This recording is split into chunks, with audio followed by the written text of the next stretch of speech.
Hello everyone, welcome to my channel where I talk about personal finance.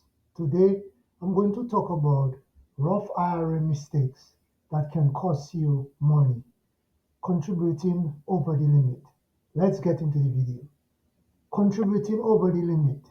The IRS sets annual limit for Roth IRA contributions in 2023. The contribution limit is 6,500 per year for those under 50 and 7,500 for those 50 and older. Contributing more than that limit results in a 6% excise tax on the excess amount every year until it's corrected.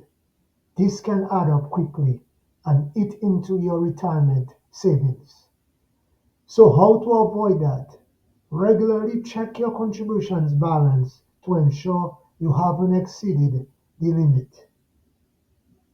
If you have, withdraw the excess contributions before the tax deadline to avoid penalties. Thanks for watching this video and do not forget to subscribe to my channel.